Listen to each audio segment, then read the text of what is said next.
Hello, welcome to the Panzer Museum Munster, and today we have here the Hummel and the Wespe, and we will ask the question, why Panzerartillerie? So why self-propelled armored artillery for the Panzer Forces? There are many different reasons for the development of the Panzerartillerie. Some are from pre-war, others stem from early war experiences, and some were the result of the changing nature of the war.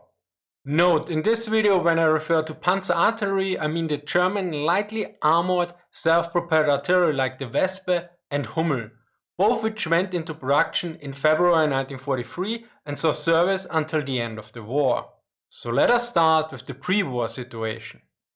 As you might know, the German Panzer Division was a combined arms formation. Hence it was built around the idea that all the other arms like infantry, artillery, anti-tank, reconnaissance and others support the Panzer. So it is not surprising that there exists an early war proposal for a Panzer Division organization that has a motorized artillery regiment with 2 battalions, but also an additional support artillery battalion with self-propelled batteries with lightly armored vehicles. Note that this battalion was not subordinated to the artillery regiment. 2 sources note that this organization dates back to 1934. Yet I found the visual organization myself in the archives and I couldn't find a specific date for it. So take that year with a grain of salt, since the documents in that batch are dated from 1934 to 1937 by the archive. From what I know, this organization was never put into practice. There were some pre-war developments for vehicles that could fit the role, but none reached mass production for various reasons. Due to the fast and vast rearmament of the German army, and the much debated approach of creating as many formations as possible, it is not surprising that by the start of the war only towed artillery were fielded within the Panzer divisions. This brings us to the early war experience of the Panzerwaffe in the battles of Poland and France. These showed that the towed artillery that was organic to the Panzer divisions generally worked, yet had various shortcomings. Literally it was stated, the battalions accompany the tank attack with observed fire, break emerging enemy resistance, and defeat enemy anti-tank weapons. It was emphasized that a variety of tasks should not lead to a fragmentation of artillery fire. The lack of armored self-propelled artillery vehicles was recognized as a clear disadvantage. Because of the unarmored towing vehicles, the change of position to the front could not take place until the riflemen had captured and cleared the terrain. As such, the artillery of the Panzer Division could in some cases not follow. Yet since the Panzer Division was a combined arms formation, this was a major shortcoming and reduced the formation's overall effectiveness, especially since the combination of direct and indirect fire, which was emphasized in German doctrine, was very limited without the artillery. Jentz and Doyle note that in early 1940 there was a proposal for a self-propelled artillery vehicle with a short 105mm howitzer, which should replace the towed howitzers of the Panzer Divisionen. Yet this vehicle, the Panzer Selbstfahrlafetten 4B, only saw a small batch that was used in troop trials. Of course, when we talk about Panzerartillerie, we also must discuss a little bit the differences to the Sturmartillerie. Now, one of the main differences was the Sturmartillerie, according to Manstein's original plan, was intended for the infantry. Another thing is, it would help the infantry advance, and not or far less as an indirect fire support like the Panzerartillerie. Of course, the Panzerartillerie would also be employed in direct fire, but way less than the Sturmgeschütz, which is also apparent from the strong frontal armor of the Sturmgeschütz in comparison to that of the Hummel and Wespe, which was only sufficiently armored against fragments and small arms fire. Now some of you might ask, what about the less balanced cousins of the Sturmgeschütze, namely the Sturmpanzer? Like the heavy infantry gun on the Panzerkampfwagen 1, sometimes called Bison. Didn't these vehicles fulfill the aforementioned criteria? Well, some consider at least the Sturmpanzers to be part of the Panzerartillerie, although it is important to point out that these are 3 different weapon systems. As the logo notes, Germany had adopted the Sturmgeschütz 3, but this was an assault gun for direct infantry support and not intended for the standard field artillery role of indirect fire.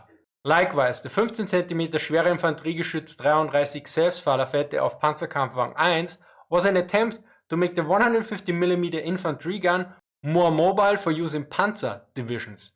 but the Panzer divisions continued to use towed 105mm field howitzers as the mainstay of the artillery units. This becomes even more apparent if one looks at the ranges of the different weapons. A German army regulation from 1939 gives the ranges for the 150mm heavy infantry gun, schweres Infanteriegeschütz 33, with up to 4,650 meters for both direct and indirect fire, whereas for the light field howitzer 105mm, the range is up to 10,675 meters.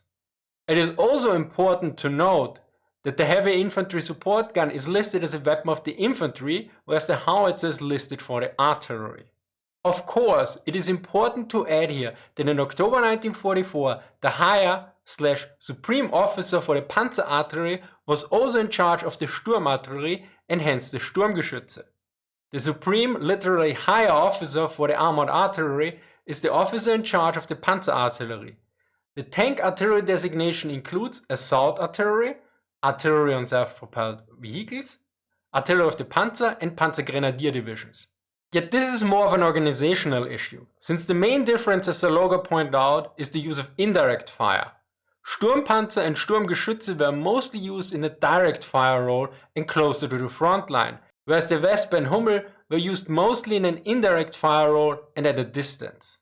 Okay, I think we got a bit off track here, so back to the history of the self-propelled artillery in the German army. Although various actions have been taken since the outbreak of the war, probably one of the most important actions was taken in the beginning of 1942. On January 23rd, Hitler had requested the development of guns on self-propelled vehicles. However, there was a lack of suitable chassis. At the Armament Conference in early April 1942, Hitler stipulated the development of self-propelled guns is to be isolated, protection only against fragmentation, 30% weight reserve to be held. The importance of self-propelled guns may be such by next spring that their entry into serious production by then may be necessary. A key aspect was to use existing components to create an interim solution, whereas in the long run there should be a dedicated design. It is important to point out that there were several other solutions besides the Wespe for the light howitzer and the Hummel for the heavy howitzer. Yet these were mostly conversions and produced in far lower numbers. Most notably is the conversion of the French armored tractors Lorraine with 105 and 150mm guns. Jentz and Doyle note that in April 1942, 4 basic tactical requirements were established. Another source gives similar requirements but lists 7. These are as follows: cross-country mobility comparable to that of tanks, the ability to change positions and be ready to fire in the shortest possible time, for example in order to be able to quickly eliminate resurgent resistance. All-around fire for artillery armament, turning the vehicle did not meet this requirement by artillery standards. Followed by, in defensive combat, the gun should be able to be dismounted. It then offered a smaller target. In addition, the chassis could then be maintained, which was only possible to a limited extent in the firing position. The self-propelled guns of the armored artillery perform artillery tasks, and not those of the assault guns, which is why fragment and small arms fireproof armor protection was considered sufficient. The weight savings should benefit greater mobility.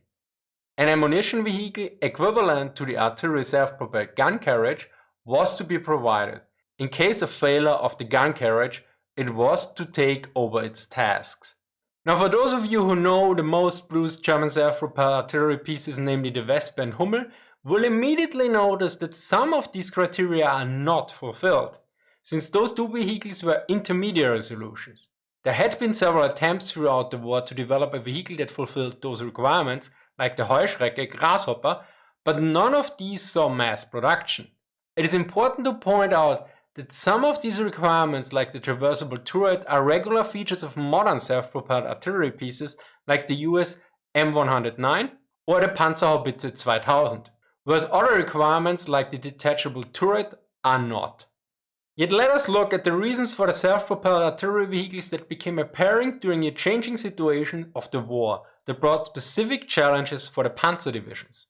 Over the course of the war, the number of enemy anti-tank guns increased. Similarly, the enemy was adapting and defenses were structured in a way that were more resistant against panzer attacks.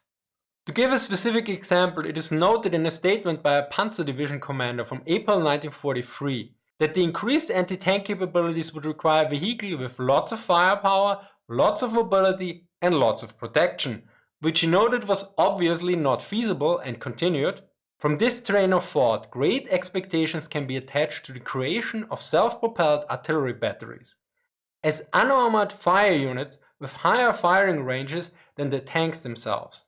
They will be able to give them that fire superiority which is necessary to regain the predominance over the anti-tank defenses." Note that he noted unarmored, not lightly armored, which is different to the proposed solution at the time, yet depending on the perspective, protection against small arms fire can also be interpreted as unarmored, ungepanzert, especially considering the vast amount of Soviet anti-tank rifles.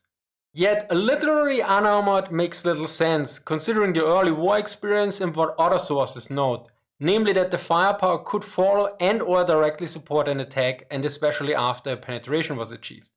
Especially after a breakthrough, this was an issue before, as noted in the experiences from the Battle of France. Use of support artillery will also not be able to take full effect until it can accompany the tank attack, equipped with armor protection. Another major benefit of this mobility was that such artillery could easily relocate and as such was more resistant against counter-battery fire. Jentz and Doyle quoting an experience report from summer 1943, while the other battalions in the artillery regiments suffered significant losses in their firing positions because of the continuous aerial attacks and counter-battery artillery fire, the self-propelled battalion was spared because of armor protection and ability to simply drive out of heavy concentrated fire, even though exposed fire positions had to frequently be chosen due to the situation. It should also be noted that there were not enough German self-propelled artillery vehicles available to replace all the towed artillery in the regular Panzer Division organization. The Panzerdivision 44 preliminary layout from August 1944 had a total of 43 artillery pieces, of which only 6 were Hummel and 12 Wespe. In case you wonder why the odd number, one field howitzer was part of the replacement battalion, which was also responsible for training. To conclude, the reasons to equip a Panzer Division with self-propelled artillery were as follows. First, all of the arms of a combined arms formation should be able to follow each other on the road, cross-country, and through enemy territory. Since Panzer divisions in the early days of the war often broke through the enemy lines and operated behind enemy lines, it was crucial that the artillery could keep up. Artillery towed by trucks or unarmored half-tracks was vulnerable to small arms fire from scattered infantry and had to be unlimbered to fire, where self-propelled armored artillery was protected and could open fire more easily.